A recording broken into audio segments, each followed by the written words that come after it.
부활주일입니다. 코로나 바이러스 때문에 모임이 중단되고 있어서 한빛의 제들은 상황이 안정될 때까지 서로 이렇게 교회에 모이는 모임 예배를 중단하고 있습니다. 그래서 이 부활주일인 오늘 성찬식을 거행해야 하지만은 특별히 올해 부활주일 성찬식은 우리 성도들이 다 모일 수 있을 때까지 연기하기로 했습니다. 어서 함께 성찬을 나눌 수 있도록 은혜 베푸시기를 기도해 주시기 바랍니다. 오늘 부활주일을 맞이해서 빈 무덤 앞에서라는 제목으로 말씀을 나누고자 합니다. 여러분, 기독교가 다른 종교와 가장 다른 부분이 예수님께서 부활하셨다는 부분입니다. 공자도 무덤이 있고 부처도 무덤이 있고 마호멧도 무덤이 있는데 예수님의 무덤은 없거나 비어 있습니다. 그것은 예수님이 우리 대신 십자가에서 대속의 죽으심을 죽으신 다음에 다시 부활하심으로 영생의 증인이 되셨기 때문입니다. 십자가 대속의 죽음의 목적은 영생을 위해서 필요한 것이었어요. 여러분, 인간은 죄인으로 태어나기 때문에 죄를 짓지 않을 수 없습니다. 이게 우리의 비극이지요. 죄를 짓지 않을 수 없기 때문에 따라서 죽지 않을 수 없습니다. 인간은 하나님과 원수가 되어서 영원한 지옥의 멸망을 피할 수 있는 방법이 없습니다. 이 문제를 해결할 수 있는 유일한 방법은 죄 없는 사람이 죄인을 위해서 대신 죽어주실 수밖에 없는 겁니다. 죄 있는 사람이 죄 없는 사람을 위해서, 죄 없는 사람이 죄 있는 사람을 위해서 죽을 수밖에 없는 거죠. 죄 있는 사람은 자기 죄 때문에 죽는 거니까요. 여러분, 그러면 인간으로 태어나는 모든 사람들은 죄인으로 태어나기 때문에 여러분, 그냥 인간은 인간을 대신해서 죽을 수 없죠. 그렇기 때문에 주님께서는 동정녀에게서 나실 수밖에 없으셨던 겁니다. 인간의 생식 방법이 아닌 동정녀의 몸을 통해 성령님의 감동하심으로 이 세상에 오셔야만이 죄 없는 인간이 되실 수 있었기 때문입니다. 그렇게 오신 하나님의 아들 예수님이 2000년 전 이번 주간에 인간을 대신하여 십자가에서 죽으셨습니다.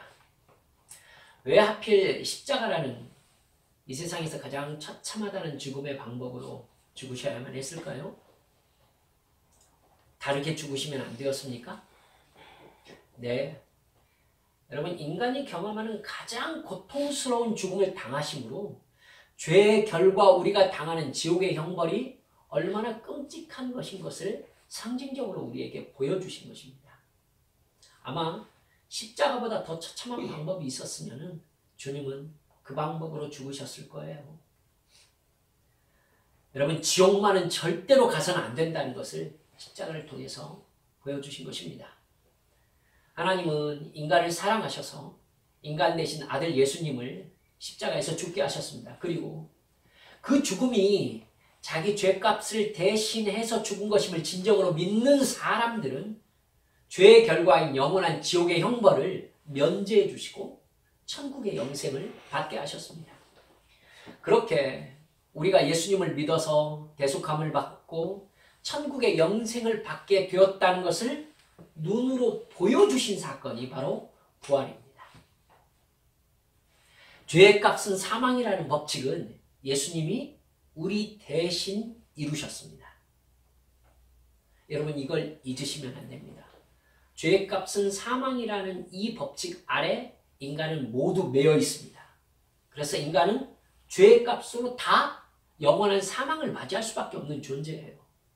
그런데 이 법칙을 예수님께서 대신 치르신 것입니다. 대신. 그래서 예수님을 정말로 믿는 사람들은 죄와 사망의 법에 따라서 죽지 않습니다. 예수님을 믿는 사람들은 죄와 사망의 법에서 자유입니다. 예수님의 대속의 죽음은 예수님을 믿는 사람에게 죽음의 효력을 중단시킨 사건인 거예요.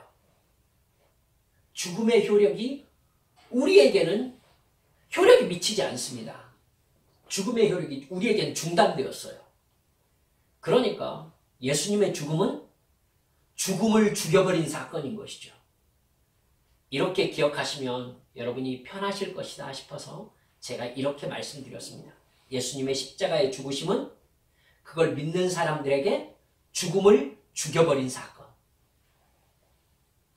따라서 예수님은 반드시 다시 살아나셔야 했어요. 왜냐하면 자신의 죽음으로 죽음을 죽여버리셨으니까. 여러분, 예수님이 여전히 죽음의 상태에 머물러 계신다면 죽음이 이긴 거잖아요. 죽음이 이긴 거죠. 죽음이 여전히 세력을 가지고 있는 거죠. 하지만 예수님께서 죽음의 세력을 죽여버리셨으니 예수님은 죽음에서 놓이셔야 했죠.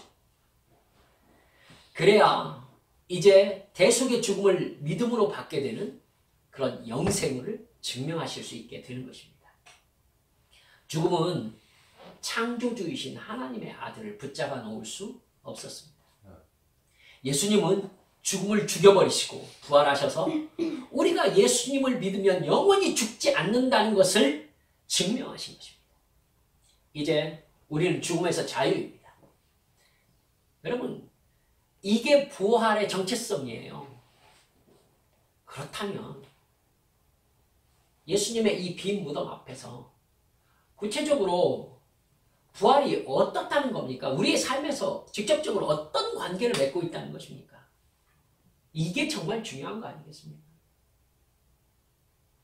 첫째로 예수님이 십자가에서 죽으신 사건은요, 나를 대신해서 죽으신 것이니까 결국 내가 죽은 것임을 절대로 잊지 말아야 한다는 것입니다. 꼭 기억합시다. 예수님께서 십자가에서 죽으신 사건은 나를 대신해서 죽으셨으니까 실제로는 내가 죽은 것이죠. 내가 죽은 것이에요. 예수님은 요한복음 3장 3절에서요. 사람이 거듭나지 아니하면 하나님의 나라를 볼 수 없느니라 이렇게 말씀하셨어요. 그 말을 들은 니고데모가 사람이 늙으면 어떻게 다시 태어날 수 있습니까? 이렇게 다시 물어요. 예수님께서 지금 니고데모가 뭐라고 얘기하는지 모르셨겠어요? 아셨겠죠. 지금 못 알아듣고 있잖아요. 그러니까 예수님께서 이 말을 알아듣게 하시려면 다르게 얘기를 하셔야 될 텐데 그 다음에 예수님이 똑같이 이렇게 말씀하세요. 내가 진정으로 너에게 말한다.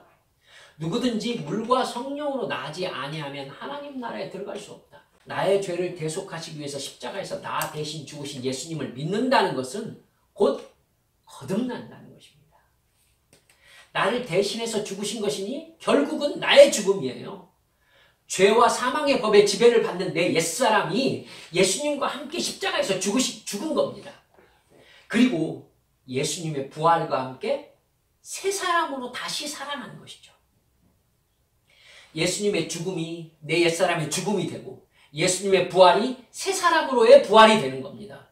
결국 예수 그리스도를 나의 구주로 믿고 예수님의 죽으심과 부활을 믿는다는 얘기는 무슨 얘기가 되는 거냐면 나와 예수님이 하나가 된다는 것입니다. 내가 예수님과 하나가 된다는 것. 예수님을 믿는다는 것은 그렇기 때문에 예수님의 영이신 성령으로 충만하게 되어서 예수님처럼 생각하고 예수님처럼 말하고 예수님처럼 행동한다는 얘기예요. 이게 온전한 거듭남의 의미입니다. 따라서 거듭났다 하는 것은요, 분명히 내 옛사람이 죽었다는 것을 전제해요. 거듭났다는 것은 다시 났다. 이전과 다른 새 사람이 되었다. 이게 거듭나는 거잖아요. 다시라는 뜻이 거듭이니까요. 한번 죽었다는 거죠.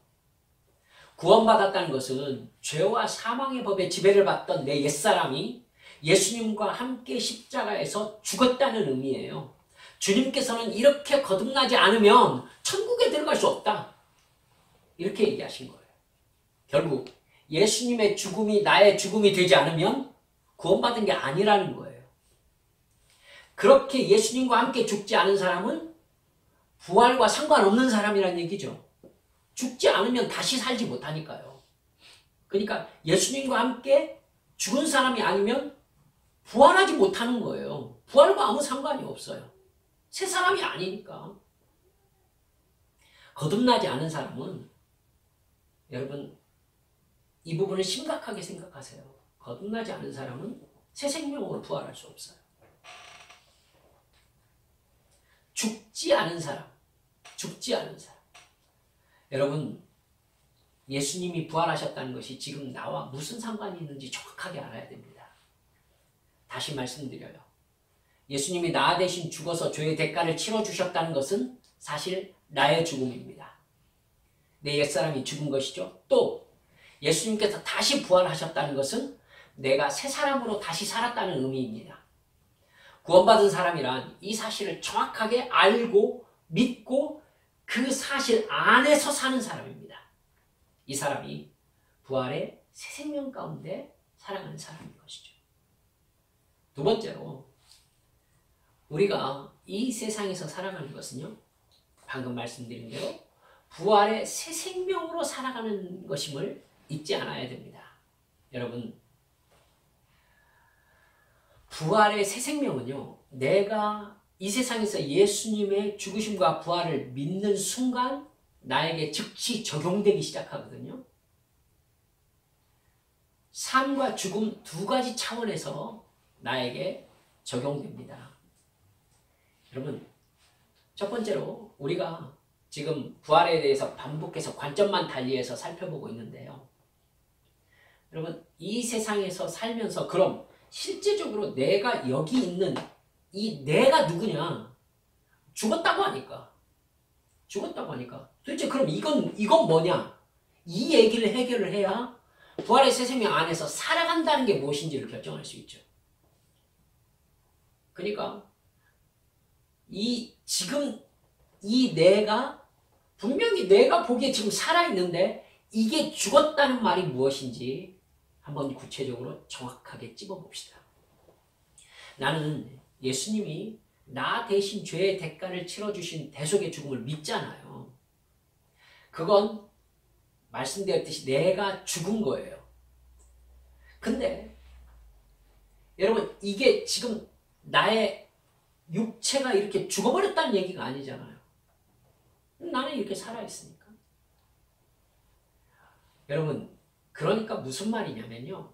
나는 예수님의 대속의 죽음을 믿음으로 예수님의 죽음에 동참했다는 것인데 죄와 사망의 법에 지배를 받던 내 옛사람이 죽었다는 것은 여러분 내 육체의 욕심이 죽었다라는 얘기로 종합할 수 있어요. 내 육체의 욕심이 죽었다. 이걸 바울 사도가 갈라디아서 5장 24절에서 이렇게 말씀하세요. 그리스도 예수의 사람들은 봐요. 육체와 함께 그 정욕과 탐심을 십자가에 못 박았느니라. 육체와 함께 정욕과 탐심을 십자가에 못 박았느니라. 여러분 예수님의 십자가에서 내 육체가 죽었다는 것은 내 정욕과 탐심, 욕심이 죽었다. 십자가에 못 박혔다. 이 얘기를 하는 것입니다. 갈라디아서 6장 14절에서는 이렇게 말씀하세요. 십자가를 통해서 세상이 나에 대하여 죽었고 십자가로 인해서 세상이 나에 대해서 죽었고 나도 세상에 대하여 죽었느니라. 여러분 자 하나씩 이렇게 속된 얘기로 까놓고 얘기를 한번 해봅시다. 여러분 죽음이 이루어진다는 것은 내 육체가 죽기 전에는 실제로 죽음은 성취되지 않잖아요. 내가 진짜 죽어야 하잖아요. 내가 육체에 살아있는 동안에 여러분 나는 어쩔 수 없이 죄를 짓는 구조 속에 살 수밖에 없어요. 이게 현실이거든요. 내 육체에는 아담의 죄성이 유전되어 있어요. 그 죄성 때문에 나는 하나님과 사랑의 관계를 맺으면서 살 수 없습니다. 하나님이 나를 만드셨으니까 나의 주인이시고 나에 대한 주권을 가지고 있잖아요.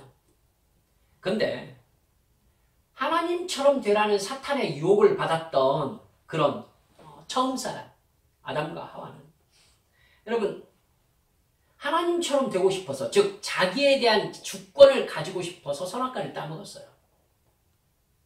자기에 대한 주권 이 부분이 굉장히 중요한 포인트가 되니까 이 단어를 기억해 주세요. 자기에 대한 주권. 자기에 대한 주권을 가지고 싶어서 선악과를 따먹는단 말입니다.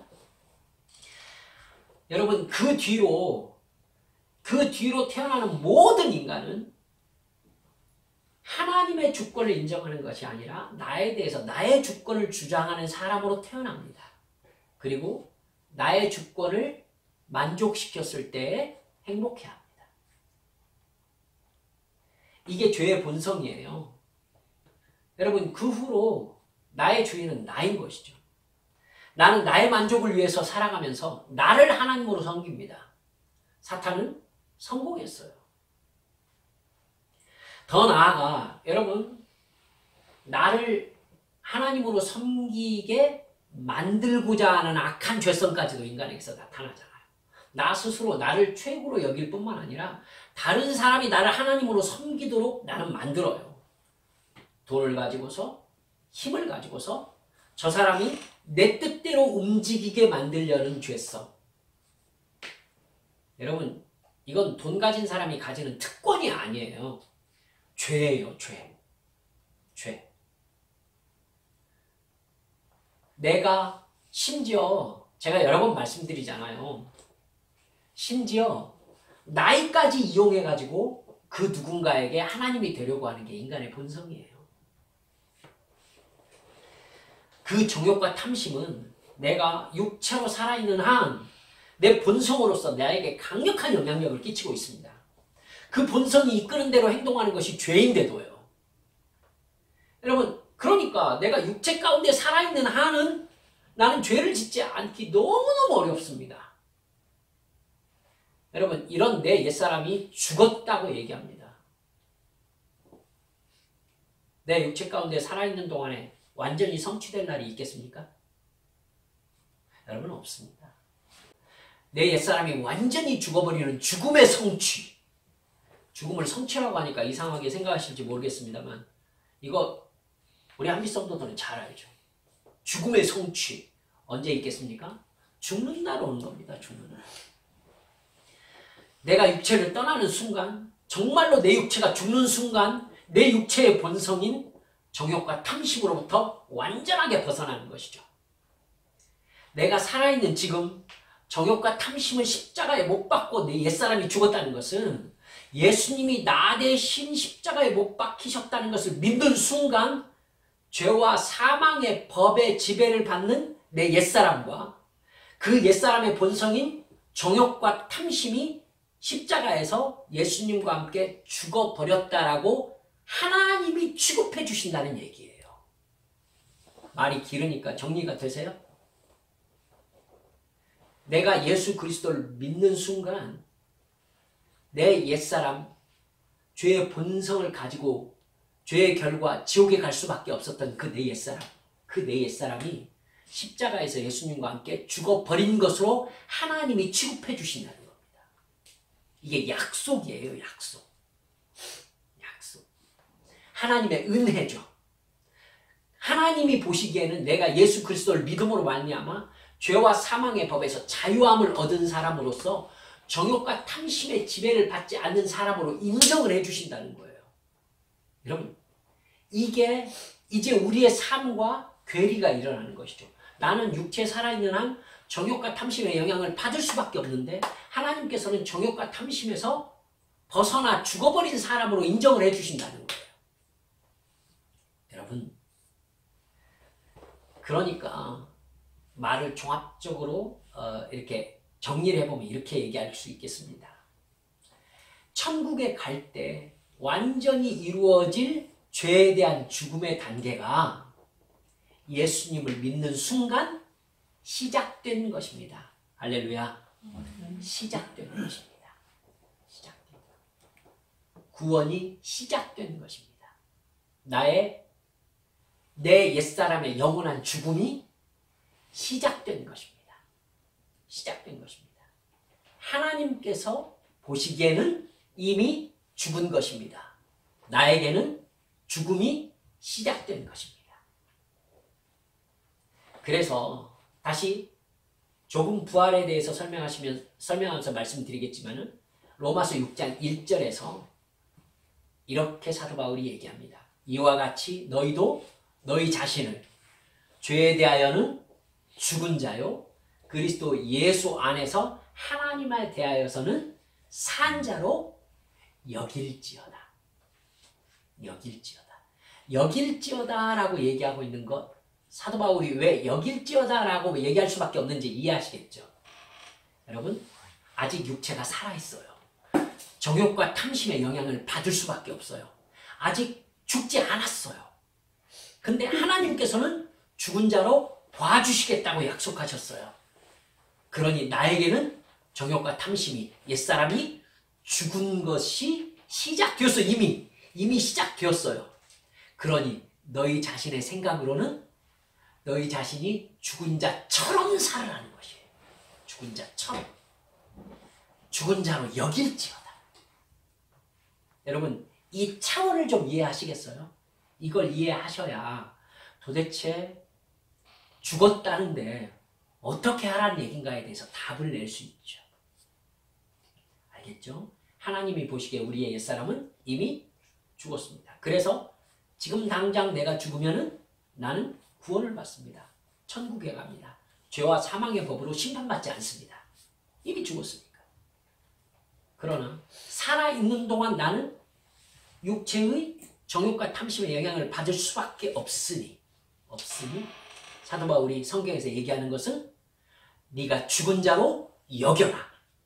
순간순간 죄와 싸우면서 정결한 사람으로 정욕과 탐심을 버리고 네가 거기에 붙잡히지 않도록 이미 죽은 자의 옛사람에 붙잡혀 살지 않도록 이제 성령으로 주어진 새 사람에 붙잡혀 살도록 부활의 새 생명으로 살 수 있도록 깨어 기도하면서 영적으로 바짝 긴장하며 죄와 싸우는 사람이 되어라. 이렇게 우리에게 말씀하고 있는 것입니다. 이해하실 수 있겠습니까? 여러분, 이건 두 번째로 부활, 즉 삶에 대해서도 마찬가지로 적용됩니다. 제가 지금 죽음에 대해서 설명했잖아요. 그건 바꾸면 삶에 대한 얘기예요. 우리는 예수님의 부활과 함께 새 생명으로 부활했습니다. 이제 아시겠지만 여러분, 실제로 내가 새 생명으로 부활했습니까? 이 몸이? 그건 아니잖아요. 지금 아니죠. 실제로 부활이 이루어진다는 것은 역시 내 육체가 죽어버리고 영원히 천국에서 거하는 새 육체를 받을 때 부활이 이루어지는 거잖아요. 실체. 그러나 하나님이 보시기에 이미 나는 예수님의 부활의 믿음으로 부활에 동참한 사람입니다. 따라서 나는 이 세상에서 새 생명을 가진 사람으로서 하나님과 사랑의 관계 속에 살아가기 시작한 겁니다. 부활의 새 생명으로 살기 시작한 겁니다.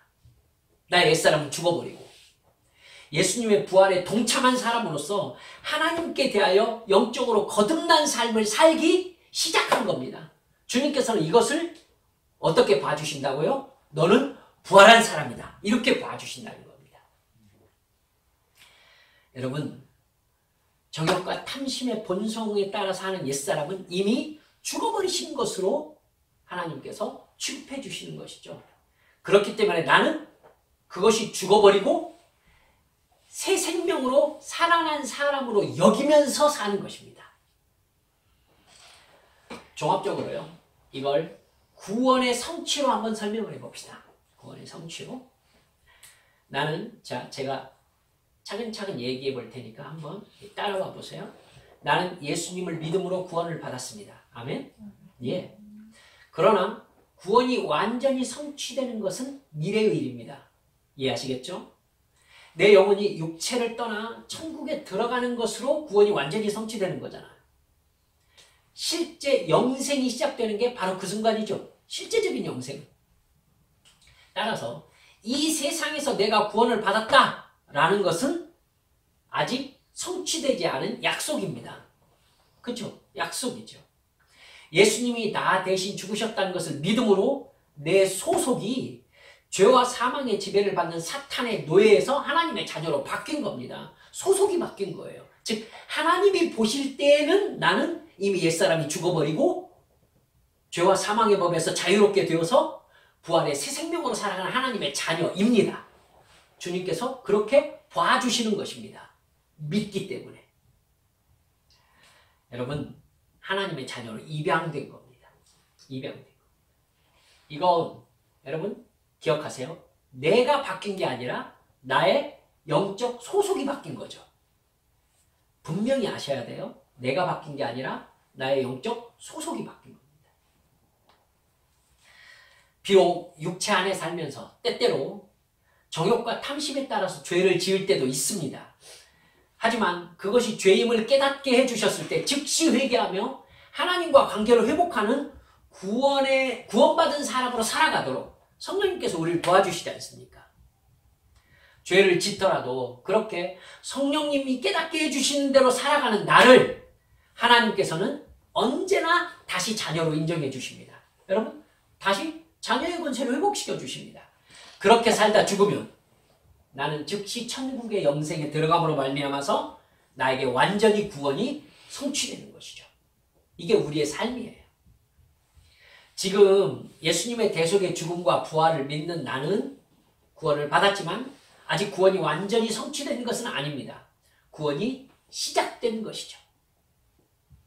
그리고 이전에 예수 믿었던 사람은 지금 구원받은 내가 천국길을 향하여 가는 중이겠네요.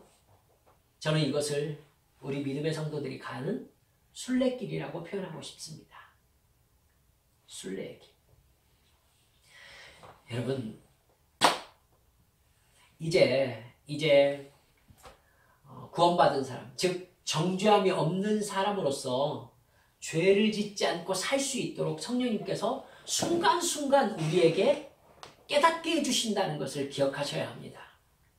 그 이끄심대로 순종하면서 살 때에 나는 내가 구원받은 사람이라는 걸 스스로 느낍니다.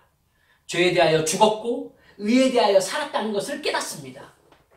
구원받고 있는 주님을 깨닫고 구원이 성취될 수 있는 것을 기대하게 되는 겁니다. 여러분, 이렇게 시간이 지나면요, 이렇게 시간이 지날수록 더욱더 성령님의 깨닫게 하심에 집중하게 되겠죠. 이렇게 믿음 안에서 살 때 우리는 성령님께서 깨닫게 하시는 천국 길의 이 앞날, 여기에 더욱더 집중하게 되는 겁니다. 그래서 성령님께서 나에게 충만히 임하셔서 나에게 더욱더 깨달음을 주신다는 것은 죄를 세밀하게 깨닫는 얘기가 되겠죠. 세밀하게. 이제 내 마음속에 혹시 미움이 찾아왔을 때, 거친 마음이 내 안에 확 떠올랐을 때, 심지어 그냥 내가 말로 야! 하고 다른 사람한테 나쁜 소리를 했을 때, 이게 이제 뭘로 깨닫냐면은 다 그렇게 살아 정도가 아니라, 내가 저 사람에게 하나님이 되고 싶어 했구나. 이렇게 깨닫는 거죠. 내가 욱하는 미움이 딱 올라올 때 내 마음속으로 성령님께서 강하게 브레이크를 거시면서 뭐라고 하세요? 승희라, 너 저 사람을 향한 미움이 훅 올라오는 거, 저 사람에게 네가 하나님 되지 못했기 때문 아니니? 라고 물으십니다. 우리는요, 이제 순간순간 뭐와 부딪히느냐면은 아담이 하와가 선악과를 따먹으면서 가졌던 하나님이 되고자 했던 그 죄, 그 죄와 우리는 순간순간 정면으로 부딪히는 거예요. 성령 충만할수록 이 부분이 명해집니다. 그래서 바로 주님께 의지하게 되죠. 주님, 제가 하나님 되려고 했습니다. 주님, 제가 저의 주권자가 되려고 했고 저 사람에게 내가 주권자가 되려고 했습니다. 내 뜻대로 저 사람이 행동하기를 제가 원했습니다. 여러분, 이게 죄예요. 여러분, 도둑질하고 여타 우리가 흔히 죄라고 생각하는 그런 죄죠. 물론 죄죠. 여러분, 그렇게 드러나는 것은 세상 법정에서도 죄라고 정하지 않습니까? 주님은 거기에 만족하는 게 아니에요. 여러분, 그게 문제가 아니라 그 이면에 너는 뭐가 되고 싶어 했다? 하나님이 되고 싶어 했다. 너는 아담과 하와의 죄를 가지고 있다. 너는 네가 하나님 되려고 했기 때문에 저 사람을 미워하려고 했고, 저 사람에게 거친 말을 하려고 했고, 저 사람에게 너의 힘과 너의 돈과 너의 위치를 사용해가지고 영향력을 끼치려고 했던 거야. 결국 그것은 그 사람이 네 뜻대로 순종하기를 바라는 너의 주권을 세우기 위한 것 아니었니? 이렇게 물어보시는 거예요. 여러분, 그런 일이 어디에서 가장 적극적으로 이루어집니까? 저는 놀랍게도 제가 가정에서 아이들에게 제가 그래왔구나 라는 것을 깨닫지 않을 수 없었습니다.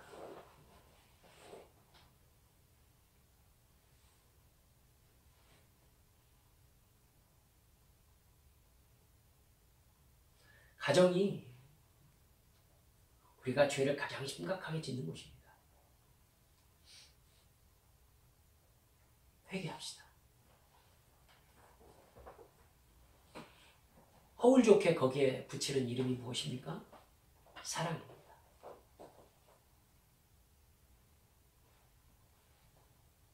사랑이라는 이유로 사실 나는 너를 사랑해.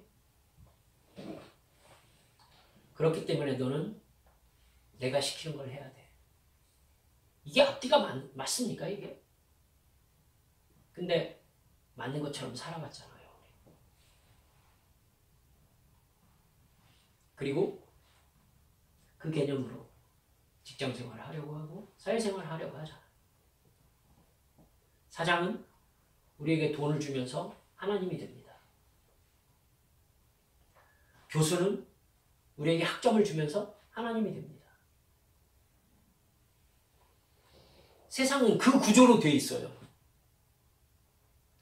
설교를 준비하며 여러분과 말씀을 나누려고 생각하면서 이 세상에서 내가 제정신으로 살아갈 수 있을까? 이런 걱정이 되더라고요. 살아갈 수 있겠습니까? 불가능하다는 절망이 느껴지신다면 제대로 느끼신 것입니다. 여러분, 그렇기 때문에 우리는 세월 지나갈수록 의지할 것뿐일세 찬송하게 되는 것입니다. 안 돼요. 거룩한 사람, 인격적으로 훌륭한 사람, 고차원적으로 하나님이 되려는 사람이에요. 없어요. 그럴 수 없어요. 차라리 여러분께 이렇게 말씀드리고 싶습니다. 철저하게 절망하십시오. 그래야 주님 붙잡고 저는 안 됩니다라고 울 수 있습니다. 저는 안 됩니다. 주님, 제가 선악과를 따먹어버려가지고요. 저는 하루 종일 내가 하나님 되려고 합니다. 하루 종일 내 만족을 위해서 하나님이 나를 위해서 일해주기를 원합니다. 나를 하나님 되게 하려고 내가 그렇게 다른 사람에게 내 뜻을 관철시키려고 하고.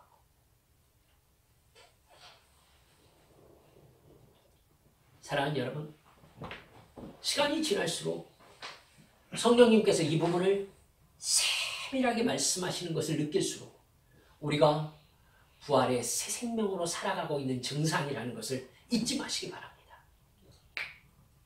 여러분, 그렇기 때문에 성령 충만할수록 성령님께서 너 지금 하나님 되려고 하고 있다. 이 깨달음이 아주 많아지고 더 세밀해집니다. 어떻게 살라고요? 아니에요, 여러분. 그렇게 실제로 여러분의 삶 속에서 자기를 그 성령님의 인도하심 가운데 풍덩 빠뜨려 보세요. 그러면은요, 여러분 그 안에서 수영선수처럼 자유로울 수 있다는 것을 여러분 경험하시게 될 거예요. 거기에 안 빠지려고 막 물이 이렇게 나한테 차오르고 막 이럴 때 막 하고 어쩔 줄 모르고 수영 못하는 사람처럼 바들바들 떠니까 어떻게 해야 되는지 모르겠다고 하죠. 맡겨버리시고 물에다가 힘을 빼버리고 성령님께 알아서 하세요. 하고 물에 누워버리면은 성령님이 우리를 띄우세요. 그리고 물에서 진짜 자유를 얻어요. 여러분, 이게 성령 충만한 삶이요, 내 옛사람이 십자가에 죽은 삶이요, 부활의 새 생명으로 다시 살아난 새 사람으로서의 삶입니다. 여러분, 이러한 깨달음이 깊어질수록 우리는 반대편으로 어떻게 또 깨닫게 되느냐면은, 여전히 내 육체가 살아있으니까 사탄이 정욕과 탐심으로 여전히 내 마음을 들락거리고 싶어하는 유혹을 멈추지 않겠죠. 멈추지 않을 겁니다. 그러면은요, 이제 내가 뭘 깨닫느냐면, 어떤 행위가 사탄의 유혹을 받아서 죄의 본성을 따라 정욕과 탐심으로 짓는 죄인 것을 여러분 깨닫게 되는 겁니다. 그걸 통해서 사탄이 뭘 하려고 하는지도 이제 알게 되는 거죠. 여러분, 성령님께서 나에게 감동하실 때에 나에게 죄와 싸우는 것뿐만 아니라, 여러분, 죄에 대하여 죽었고 뭐에 대해서 살았어요? 의에 대해서 살았잖아요. 그러니까 성령님께서는 죄를 깨닫게 하시고 의에 대해서 깨닫게 하셔서 의로운 행동을 하게 하시잖아요. 죄를 안 하게 하시는 것은 네거티브한 부분이고, 의를 행하게 하는 것은 포지티브한 부분이죠. 그러니까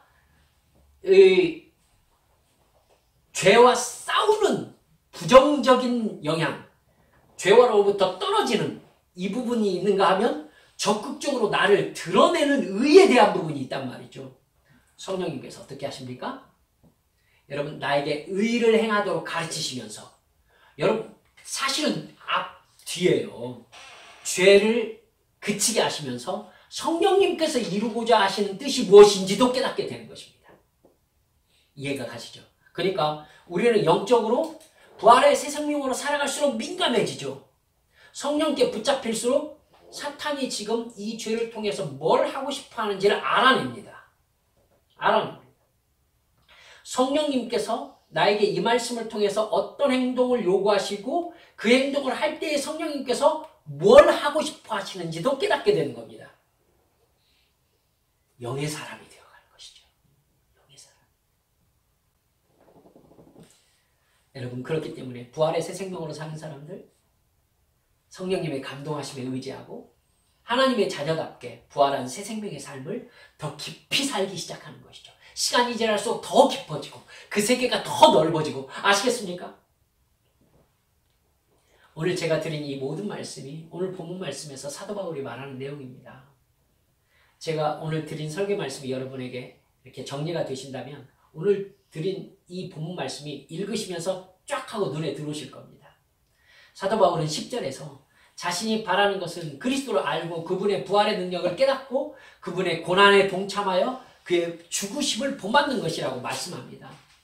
예수님을 너무나도 사랑하니까 내가 예수님처럼 고난을 받을지라도 죄에 대하여 죽고 싶다는 것이죠. 할 수만 있다면 이 세상에서 죄에 대하여 완전히 죽은 사람으로 죄 짓지 않고 살고 싶은 마음인 겁니다. 그렇게 해서 11절 말씀처럼 어떻게 했든지 죽은 사람들 가운데서 살아나는 부활에 이루고 싶다는 겁니다. 여러분, 조금 깊이 생각해 보세요. 우리는 죽은 후에 우리가 당연히 부활할 것으로 생각하지만 사도 바울은 그렇게 얘기하지 않고 내가 부활에 이르고 싶다 이렇게 얘기하고 있어요. 부활에 이르고 싶다. 여러분, 12절에서는 심지어 뭐라고 합니까? 나는 이미 얻었다거나 목표점에 다다랐다고 생각하지 않는다 이렇게 말씀하죠. 아직 죄에 대한 완전한 죽음, 부활, 구원이 완전히 이루어진 게 아니라는 겁니다. 내 육체 가운데 내가 살아있으니까. 즉, 이건 우리들이 아까 절망에 얘기했듯이 내 힘으로 이룰 수 있는 것도 아닙니다. 그러나 예수님께서 나를 사로잡으셔서 죄를 짓지 않게 하시고 하나님의 뜻을 이루도록 이끌어 주시니까 그 나라의 상을 받으려고 목표점을 향하여 달려간다는 겁니다. 즉, 나는 지금 죄에 대하여 어제보다 더 죽은 사람으로 살고 있고 새 사람으로 의에 대하여 어제보다 더 부활한 사람으로 살고 있다. 이렇게 사도 바울이 얘기하고 있는 겁니다. 죄악의 본성을 가지고 있는 내 육체가 죽어서 죽음과 부활이 완전히 이루어질 때까지 나는 그렇게 살 것이다. 이게 바로 예수님의 십자가에서 옛사람이 죽은 사람, 예수님과 함께 새 사람으로 부활한 사람, 즉 예수님의 대속의 죽음과 부활을 믿어서 구원받은 사람이 이 세상 나머지 삶을 살아가는 방법인 겁니다. 부활을 실제적인 내 삶으로 적용시키려는 얘기를 드리려고 하니까 조금 이야기가 어렵습니다. 하지만 여러분, 이 부활의 의미에 대해서 우리 성도들이 너무나 모르고 있다라는 걸 아셔야 합니다.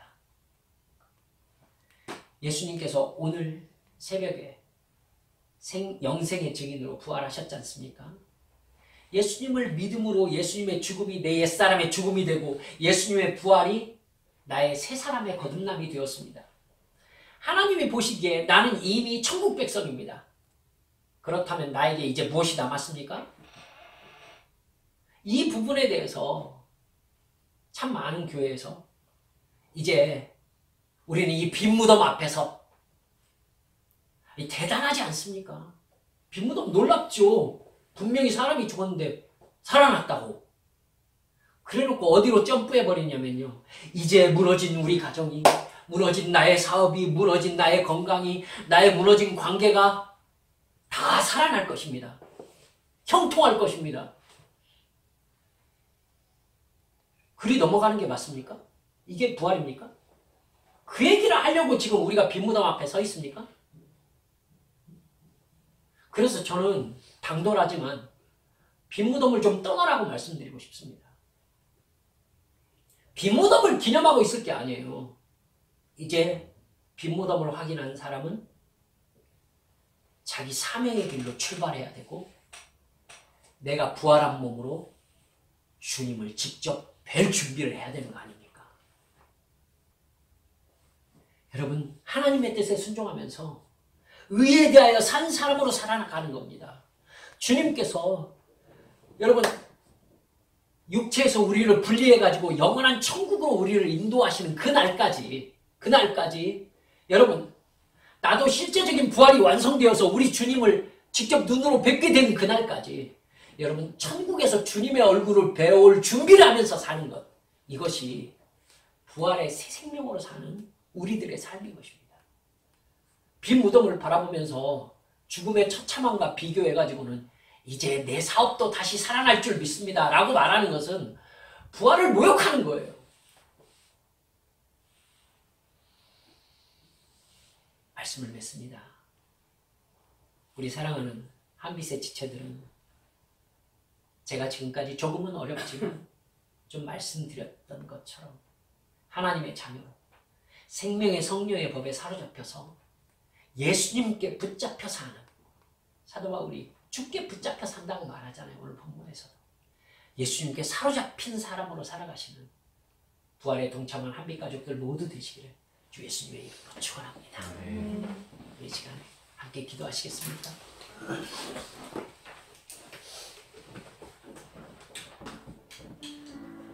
여러분,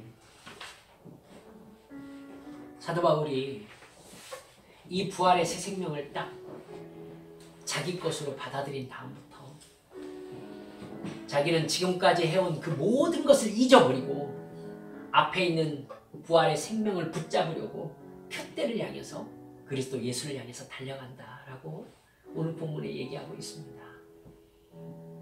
여러분, 부활의 새 생명으로 살고 계십니까? 성령님께 붙잡히지 않으면 불가능한 일입니다. 여러분은 아세요. 우리 모두는 그 상황에서 참 많이 절망했었던 사람들입니다. 이제 그 절망 가운데 머물러 있으려 하지 말고 도대체 부활한 새 생명으로 산다는 것이 무엇인지 다시 정리하시면서, 주님, 내 정욕과 탐심과 싸우며 살겠습니다. 옛사람의 욕망에 붙잡혀서 옛사람으로 사는 그런 시간이 없도록 성령님 저에게 강하게 역사해 주옵소서. 그래서 부활한 새 생명으로 주님을 만나 뵙게 되는 그 표대를 향하여서 나의 사명의 길 달려가는 믿음의 사람 되게 해주시라고 이 시간 소리내어 함께 동성으로 기도하시겠습니다. 기도합니다. 아버지 하나님, 아버지 하나님, 할렐루야, 할렐루야.